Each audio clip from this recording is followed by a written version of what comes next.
I don't trust that man. You shouldn't have come back here, old man. This is our territory now. I have every right to be here. Get out of my way! Every day, a school bus driver watched a little black girl cry in silence. Never talking, never smiling.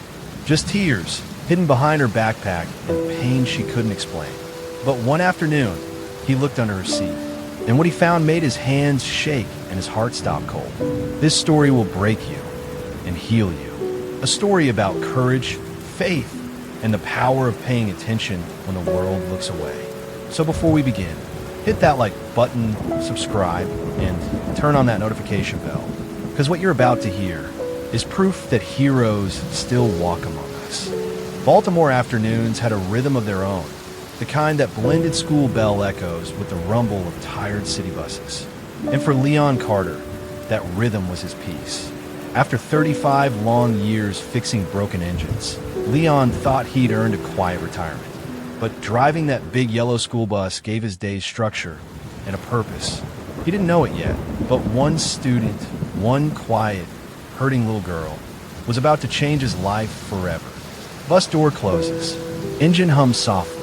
Every afternoon, Leon adjusted his mirror, checking on the rowdy middle schoolers from Eastwood Charter. They laughed, shouted, argued about TikToks and weekend plans, the usual. But one face never joined in. 3 seats behind the front, right above the heater vent, sat Amira Jackson, a soft-spoken, brown-skinned girl with big, tired eyes. Her hair was always tied in a loose puff, and her head stayed down like she was carrying something too heavy for her age. Leon noticed the first day she cried, then the next, and again the next. Quiet tears, wiped away quick before anybody could notice. But Leon saw it. He saw everything. That Friday afternoon, something about her felt worse. Her hands trembled when she reached into her backpack, and when he hit a bump in the road, Leon caught sight of her bending low, like she was hiding something under her seat. Headphone metallic clang sound. He frowned. "Everything all right back there, baby girl?" he called, voice gentle but firm. Amira's head snapped up, startled. "Why, yes, sir. I just dropped my tissue." Leon nodded, but his gut told him it was more than that. He'd been around long enough to know when a child was lying, and this one was scared of something. As the bus emptied, stop after stop, Amira stayed silent, staring out the window. When the last kid hopped off, she was still there, holding her pink backpack tight like a lifeline. Leon parked in front of her stop, a worn-out duplex on Hollins Avenue. Paint peeling, mailbox crooked, no lights on inside. "All right, Amira," he said softly. "We here." She stood, her steps slow and uneasy. When she passed him, Leon noticed the puffiness around her eyes. "Hey," he said gently. "You okay, sweetheart? You've been real quiet lately." Her lips trembled. "I'm fine," she whispered. But that word fine, it carried the weight of everything but fine. She stepped off the bus, and for a second, Leon thought that was the end of it. But something made him get up. Something deep in his spirit said, "Don't you drive away yet." He followed her down the steps. "Amira," he called softly. She turned, startled. "Why you following me?" Leon raised both hands, calm. "I ain't trying to scare you, baby. I just been worried. You've been crying a lot lately, and that don't sit right with me. You talked to your folks about it." Her face changed. Fear flickered there before she masked it fast. "My mom's busy. Everything's okay," she said too quickly. Before Leon could say more, the front door swung open. A man stepped out, tall, light-skinned, in a work shirt that smelled of liquor store air and cigarettes. "Amira," he barked. "Get inside." The way she jumped at his voice made Leon's stomach twist. "Evening, sir," Leon greeted, trying to keep his tone neutral. "I'm Mr. Carter, Amira's bus driver. I just want to check she's doing all right. She seemed upset lately." The man's eyes narrowed. "I'm Darius, her stepdad." "She's fine," he said flatly. "Been a rough month since her grandma passed." "That's all." Leon nodded slowly. "Sorry to hear that, man. My condolences." But Darius didn't even blink. He just grunted and waved Amira inside. The girl glanced back, just once, her eyes silently begging for help. Then the door slammed shut. Leon stood there a moment, jaw tight, hands trembling. Everything about that man's tone felt wrong. Cold. Off. But what could he do? He was just a bus driver. Still, that look in Amira's eyes, it followed him all the way back to the depot. Later that evening, Leon did his usual routine. Walked the length of the bus, checked each seat for forgotten books or wrappers. But when he reached Amira's spot, he paused. That same seat, that same vent. He knelt down, old knees popping, and when he looked beneath the seat, something caught his eye. A small plastic packet wedged near the air vent. He reached in, pulled it out, and froze. Birth control pills. Half used. Hidden. Leon sat back, heart pounding. A 14-year-old girl, crying every day, and hiding birth control on his bus? Something was terribly wrong. He snapped pictures on his phone, hands shaking. Then texted the principal with the photos attached. Found these under his student's seat. Please advise on next steps. No reply. So he called. The principal, Mr. Daniels, answered in a clipped, impatient tone. I'm in a meeting, Leon. Can this wait? Leon's voice cracked with urgency. Sir, I found birth control pills on one of the middle schoolers' seats. This ain't right. We'll handle it tomorrow, Daniels interrupted. Don't make a scene. Goodbye. Click. The line went dead. Leon stared at his phone in disbelief. Nobody was taking this seriously. Nobody but him. And that night, as he sat in his old Buick parked outside his small apartment, one thought kept echoing in his head. If that little girl's in danger, I can't look away. That night, Leon couldn't sleep. The city outside his window hummed like it always did. Restless, sleepless, full of secrets. But all he could see in his mind was that little girl's face, those eyes asking for help without saying a word. He sat in the glow of a small lamp, staring at the pictures he took, that packet of pills, lying in his rough, grease-stained hands. Lord, he whispered, whatever this is, please guide me, because I can't just ignore it. By Monday, the sun was up and Leon was back behind the wheel. The bus engine growled low as kids climbed on, loud and laughing, but he barely heard them. He was waiting, watching, and then there she was, Amira Jackson. Same pink backpack, same bout head, but something was different. Her movements slower, her skin a shade paler than before. She looked sick. Leon greeted her gently. Mornin', Amira. She nodded, avoiding eye contact, and sat in her usual spot, right over that vent. Leon's hands tightened around the wheel. He'd already called the principal. No help, but this wasn't the kind of thing you wait on paperwork for. So that afternoon, after dropping off the last of the other kids, Leon decided to follow his heart. As the bus rolled toward Hollins Avenue again, he glanced in the mirror. Amira sat motionless, eyes glazed, her fingers digging into her backpack straps. When they pulled up to her stop, she didn't move at first, like she didn't want to go home. You okay, sweetheart? Leon asked again. She gave that same soft, I'm fine, then got up, shuffled off the bus, and disappeared up the cracked sidewalk toward that same old duplex. But this time, Leon didn't just drive off. He parked the bus, stepped down, and watched her go. Then he saw it. Her stepfather's car wasn't there. That liquor store uniform Darius wore every day probably meant he was still at work. Leon frowned. Something didn't add up. After returning the bus, he couldn't shake the thought. So when he got in his old Buick and drove home, his route just happened to pass through Hollins Avenue again. And that's when he saw her, Amira, walking alone down Cedar Street, holding her stomach, her face pale as chalk. Leon pulled over fast, heart racing. He stepped out. Amira, he called gently. The girl froze, eyes wide, fear flashing across her face. Baby girl, you okay? Leon asked softly. You don't look good. You sick? She shook her head. I'm fiending. Her voice cracked, but Leon could see the pain written all over her body. Before he could step closer, two passers-by slowed down, a man and a woman, watching suspiciously. You all right, young lady? The man asked. She scares me, Amira said quickly, her voice trembling. The words hit Leon like a punch to the gut. What? No, I'm her bus driver, Leon stammered, stepping back with both hands up. I was just making sure she... Sir, the woman cut in sharply. You should leave.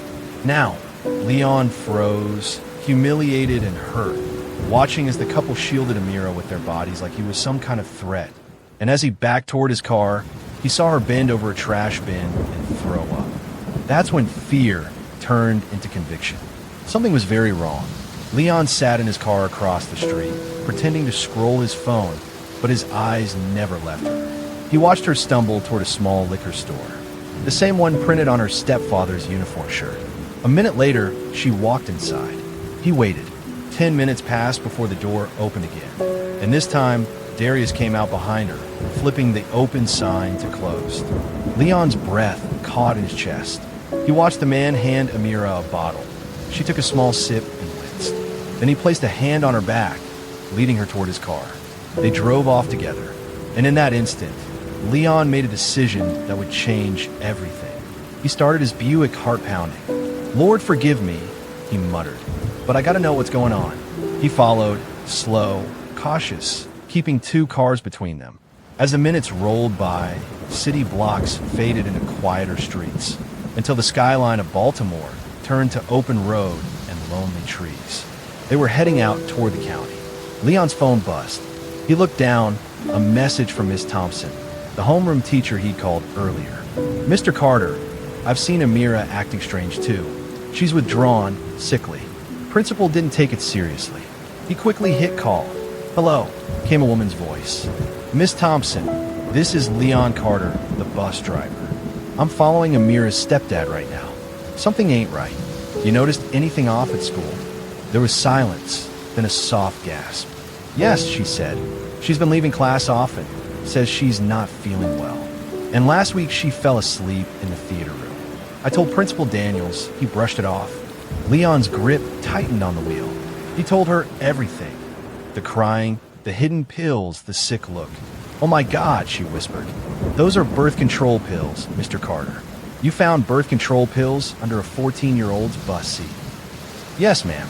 And now she's with that man, Darius, out in the middle of nowhere. I don't know what he's planning, but I don't like it. Please be careful," Miss Thompson urged. "Don't confront him. Just keep eyes on them. I'll try to reach Amira's mother. She might not even know what's going on." Leon nodded, eyes fixed on the sedan ahead of him. "They're pulling off toward Lakeside Park," he muttered. He turned onto the gravel road leading to the park. Wide open fields, a small lake, and too much quiet. He parked far back, behind a cluster of trees. From there, he saw them, Darius and Amira, setting down a blanket near the lake. Darius pulled a small cooler from his trunk. He opened a beer for himself and gave her a soda. To anybody else, it might have looked like a family picnic. But Leon knew what he was seeing wasn't love, it was control. Amira sat stiff, shoulders hunched, barely sipping her drink. When Darius placed his hands on her shoulders, she flinched. He laughed it off like it was a joke. But Leon saw the anger flicker behind that smile. Just when Leon thought it couldn't get any worse, 3 men approached the blanket. They greeted Darius like old friends. Loud, laughing, too casual for what felt so wrong. Then they all walked toward a small maintenance shed at the edge of the park. Darius unlocked it with a key, and he led Amira inside. For grown men, 1 little girl, locked in a shed. Leon's chest tightened. His hands trembled as he grabbed his phone. 911, what's your emergency? There's a young girl in danger, Leon said, voice shaking. Lakeside Park, East Maintenance Shed. For grown men just took her inside. I think they're gonna hurt her. Sir, are you sure? The dispatcher asked. I'm her school bus driver, Leon said, almost shouting. I know that child. I've been watching her cry for days. Please, send somebody now. We have officers en route, the dispatcher replied. Stay hidden. Don't approach. But Leon couldn't just sit still. He crept closer, crouched by the window of the shed, heart pounding, and wiped away the grime to see inside. And what he saw froze his soul. Amira was backed against the wall, tears streaming down her face. Darius's voice was low, cruel. You know what happens if you don't do what I say, he hissed. Your mama's gonna hate you when she finds out. You hear me? Leon's breath caught. This wasn't confusion anymore. This was evil. He whispered to the dispatcher. I can see them. She's crying. He's threatening her. Hold on, she said. Units are 3 minutes out. But before Leon could respond, a voice behind him whispered, Yo, man, what you doing? He He turned. 2 joggers stood there, staring. Leon explained quick, voice trembling. "There's a girl in there. I called the police. They on the way." The taller jogger peeked through the glass, face hardening instantly. "We can't wait 3 minutes," he said. "They could be hurting her right now." Leon reached out. "Wait," the cops said. Then came a faint cry from inside. "Help! Please help me." And that was all it took. The joggers charged toward the door, pounding with their fists. "Open up. We see you in there." Silence. Then movement. Then chaos. Police cars screeched up moments later, lights flashing red and blue through the trees. Officers rushed out, guns drawn. "Baltimore PD, open the door and come out with your hands up." No one moved, so they kicked the door in. Inside, the officers found exactly what Leon feared. Amira, shaking in the corner, and 4 grown men frozen in shock. In that moment, Leon Carter's heart broke and healed all at once. He had seen the darkness up close, but he had also done what too many people won't. He paid attention. That night, Baltimore felt colder than usual.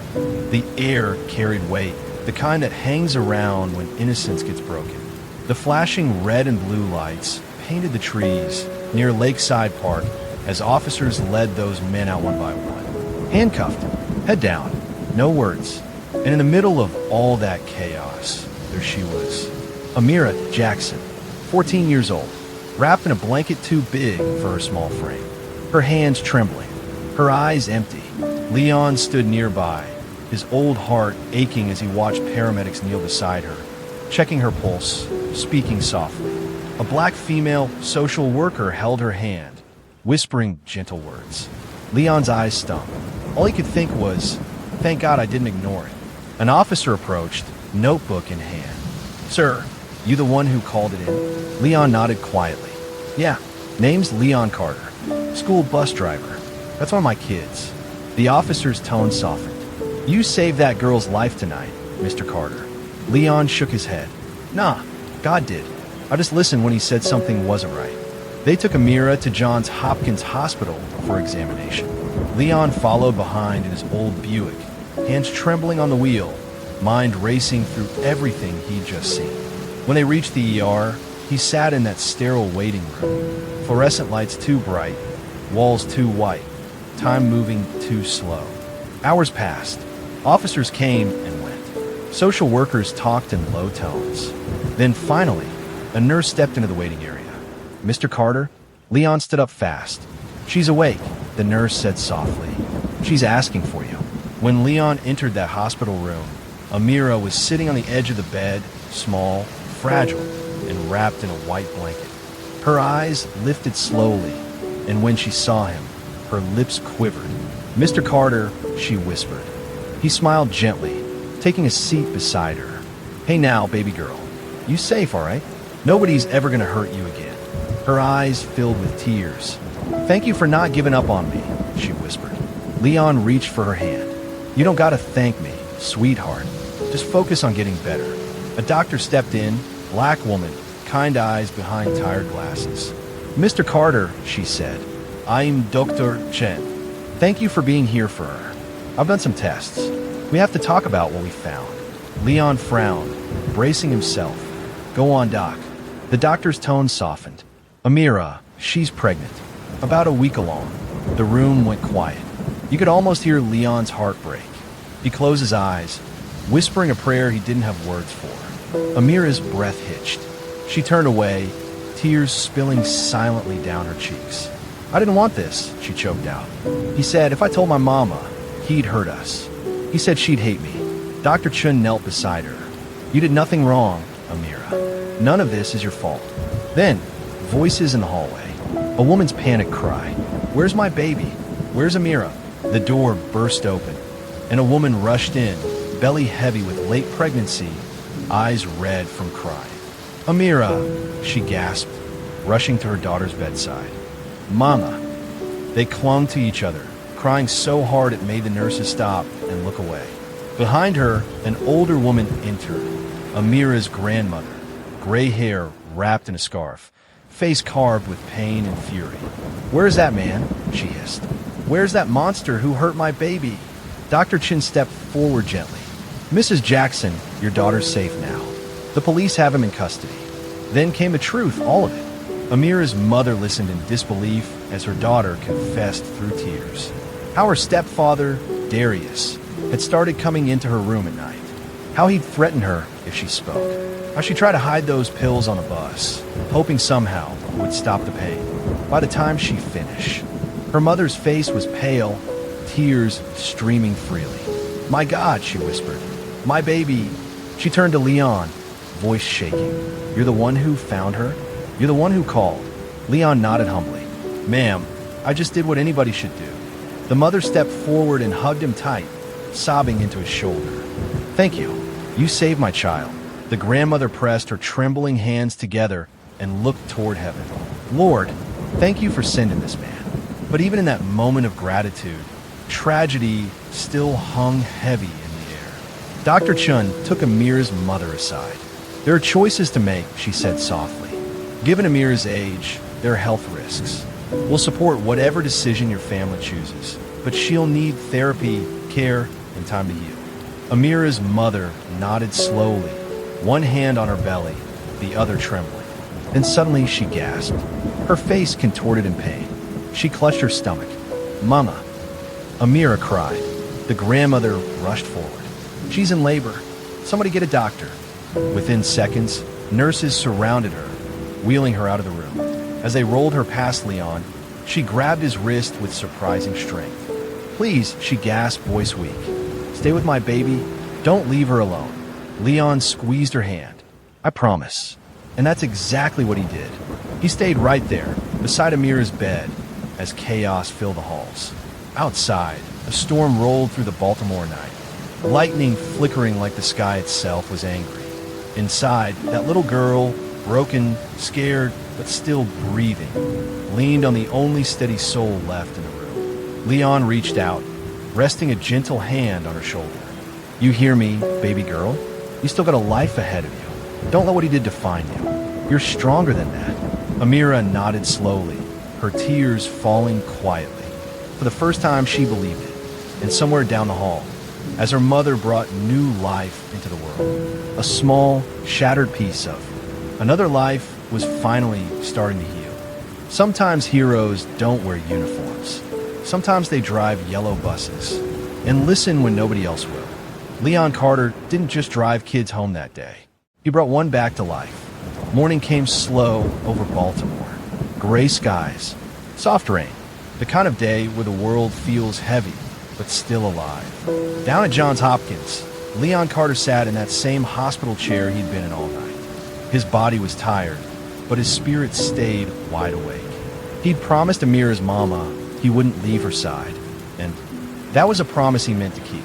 Across the room, Amira sat quiet, eyes fixed on the window. Outside, the city moved on, buses ran, horns honked, people laughed. And she wondered how life could sound so normal when hers had been torn apart. Leon spoke softly. Hey, baby girl, you hungry? They got pancakes down the hall.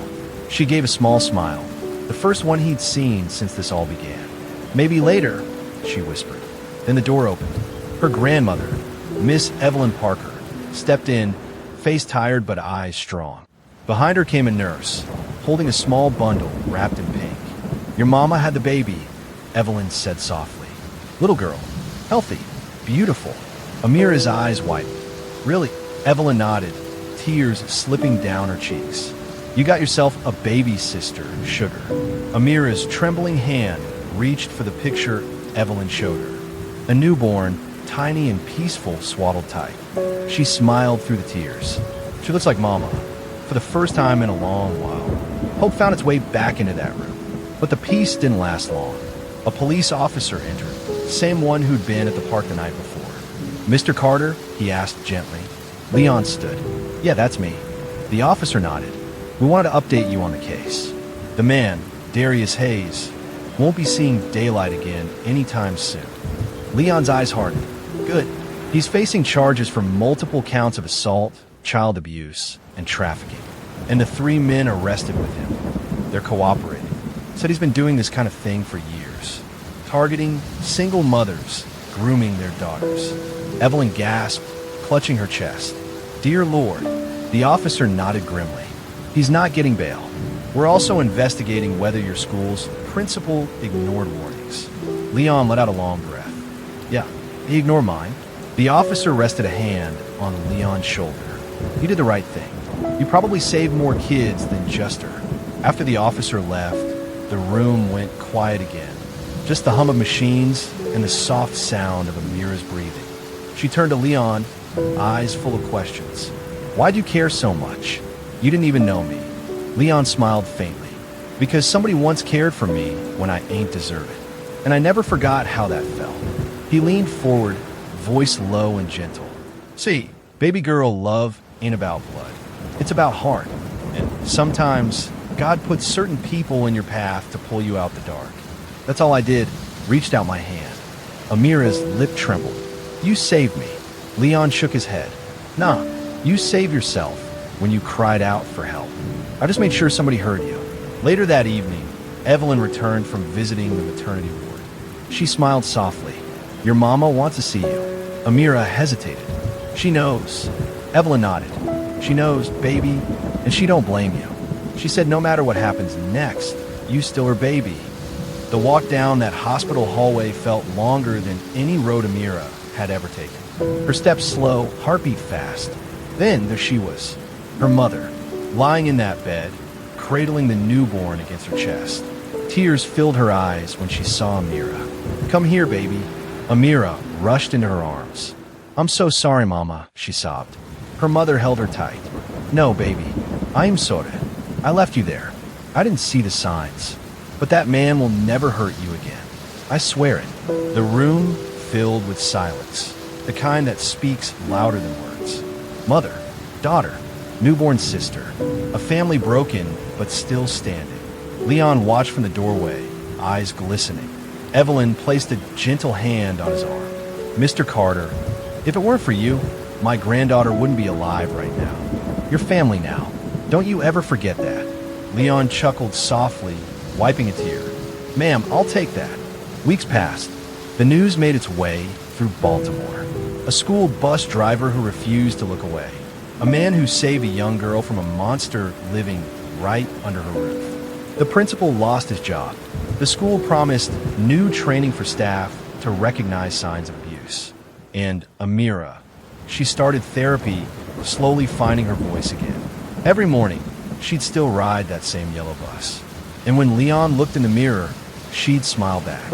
Small but real. Sometimes, miracles don't come with angels or light from the sky. Sometimes, they come in the form of an old bus driver with tired hands, who decided to care enough to ask. Because in a world that moves too fast, where pain hides behind quiet eyes and fake smiles, it only takes one person to say, I see you, and that one choice can save a life. This was the story of Amira Jackson, a young black girl who found her freedom because one man refused to look away. In a world full of noise, one man chose to listen. He didn't wear a badge. He didn't wear a cape. He just drove a bus and paid attention when no one else would. Because sometimes the difference between tragedy and a miracle is one person brave enough to care.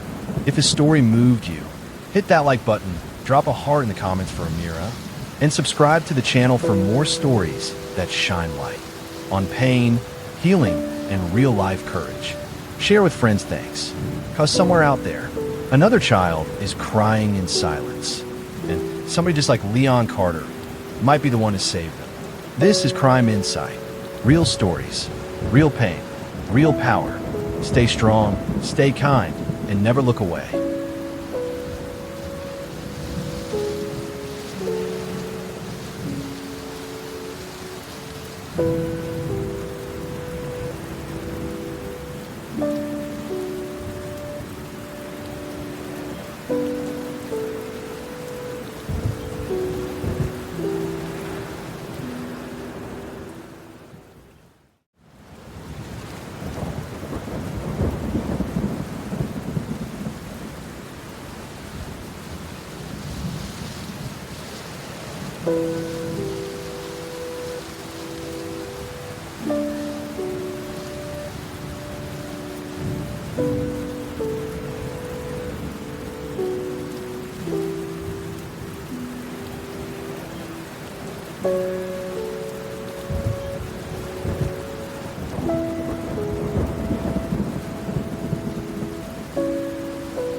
you.